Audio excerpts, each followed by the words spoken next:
At that time, Jesus raised his eyes to heaven and prayed, saying, Holy Father, I do not pray only for them, but also for all those who will believe in me through their word, so that they may all be one, just as you, Father, are in me, and I am in you, so that they also may be in us, so that the world may believe that you sent me.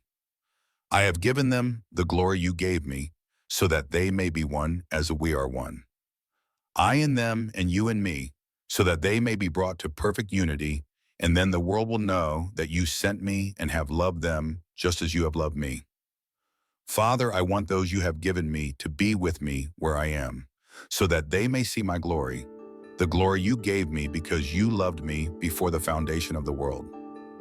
Righteous Father, the world has not known you, but I have known you, and these have known that you sent me.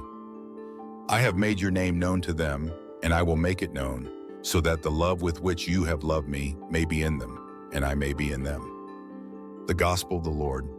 Praise to you, Lord Jesus Christ. Proclamation of the Gospel of Jesus Christ according to John chapter 17, verses 20 to 26. Welcome to our channel. It is a joy to welcome you as we continue our deep reflection on the Gospel of John chapter 17. In the last video, we meditated on verses 11b to 19, Jesus' prayer to the Father for his disciples in the upper room on the last night before his passion. Today, we will move forward in the text, diving into verses 20 to 26, where Jesus broadens his prayer. Now, he is not interceding only for the disciples who were with him, but for all those who, throughout the centuries, would come to believe through the proclaimed word. That includes me, you, and the entire church. This is a profoundly beautiful passage in which Jesus reveals his deepest desire for his followers: perfect unity, communion, and love. Let's go together, verse by verse, to understand the meaning of each word, applying it to our life of faith. Before we go directly to each verse, it is important to remember, Jesus is in the upper room during the Last Supper, about to be betrayed. He had given a long farewell discourse to the apostles, and now, with an open heart, he prays to the Father for all those throughout the world, in every generation, who would come to be part of his flock. We are included in this prayer. After asking for protection and sanctification for the disciples, Jesus expands his request, and in verses 20 to 26, he cries out to the Father for the unity of those who will believe in his message.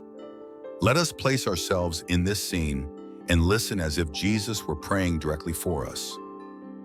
John 17:20, I do not pray only for them, but also for those who will believe in me through their word. With this phrase, Jesus opens his prayer to a universal dimension. He is praying not only for the apostles present, but for those who will believe in me through their word. In other words, for everyone who, throughout history, would hear the gospel and find faith, people from every culture, language, and era. This verse teaches us a magnificent truth. Jesus thought of and prayed for every Christian, every community, every person who would one day open their heart to the message of salvation. Our faith is born from the unbroken chain of witnesses, begun by those first apostles and passed from generation to generation until it reached us. Today, feel yourself a part of this plan of love. John 17:21. May they all be one, just as you, Father, are in me and I am in you, so that they also may be in us, so that the world may believe that you have sent me. Here, Jesus reveals his great desire, the unity of all his followers. But this is not just any unity. It is a unity modeled on the communion between himself and the Father. It is mysterious and profound. Jesus asks that we be as united to one another as he is united to the Father, a unity of life, purpose, and heart. This unity is not an end in itself.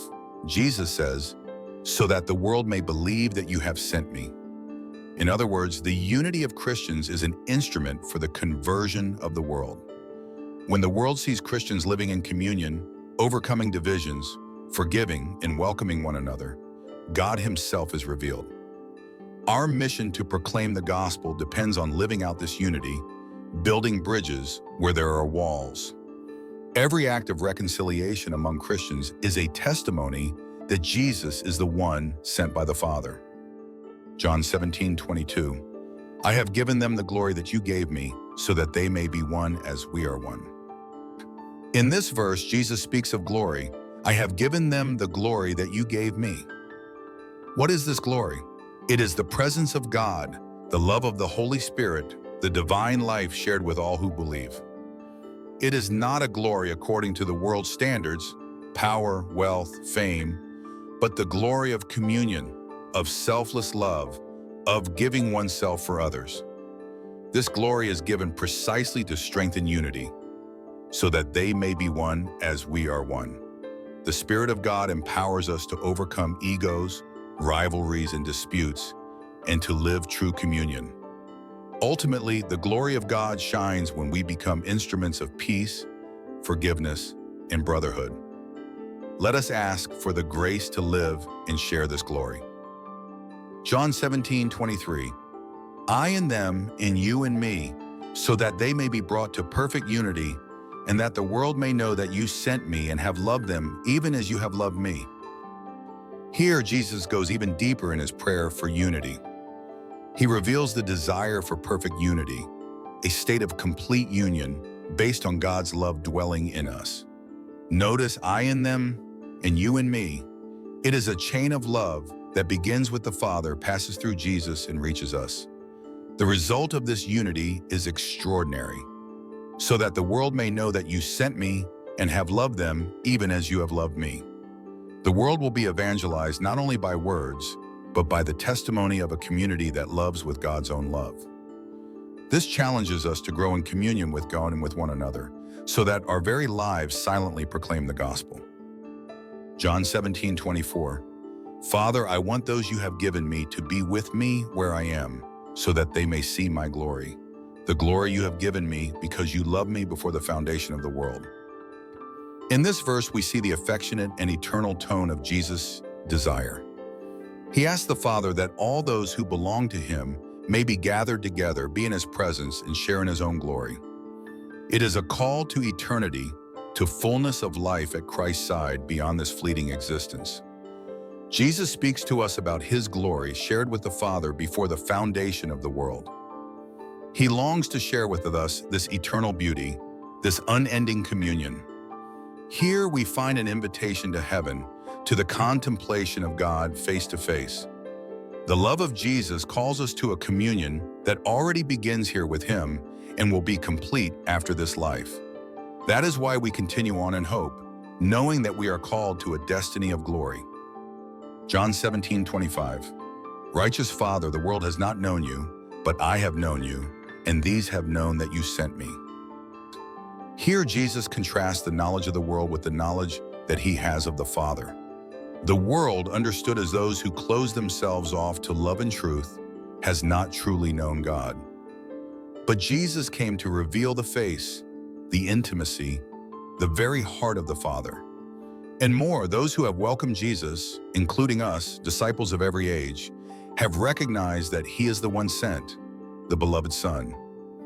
This verse reminds us of the grace of truly knowing God, of being introduced to this mystery of love through Jesus. Our faith is more than doctrine. It is the experience of one who has revealed God to us as Father, with a human face and a divine heart. John 17:26. I have made your name known to them, and will continue to make it known, so that the love with which you have loved me may be in them, and I myself may be in them. Concluding his prayer, Jesus declares, I have made your name known to them. In biblical culture, to know someone's name is to enter into relationship, intimacy, and communion. Jesus not only conveyed doctrines, but introduced the Father, bringing his disciples into the very relationship of love between himself and the Father. He also says that he will continue to make the Father's name known. Jesus remains present through the action of the Holy Spirit, constantly leading each generation into the experience of God's paternal love. The ultimate goal, so that the love with which you have loved me may be in them, and I myself may be in them. In other words, everything Jesus did, taught, and lived was so that we might be filled with the same divine love that he experiences with the Father. An authentic Christian life is possible only through the presence of Christ himself within us, by the Spirit, making us participants in his filial relationship with the Father. In these final verses of the priestly prayer, Jesus reveals the deepest dreams and desires of his heart: unity, glory, communion, mission, eternal life, full knowledge of the Father, and above all, the divine love dwelling within us. We are invited not only to admire this prayer, but to embody it in concrete acts of reconciliation, forgiveness, solidarity, and sharing. Pray today with confidence. Lord, make us of one heart. May your glory and your love be within us, so that the world may believe. Thank you for accompanying me on this journey through the Gospel of John. If this reflection touched your heart, share it, subscribe, and leave your comment. May God bless you and make you an instrument of unity and love. Thank you so much, and see you in our next video.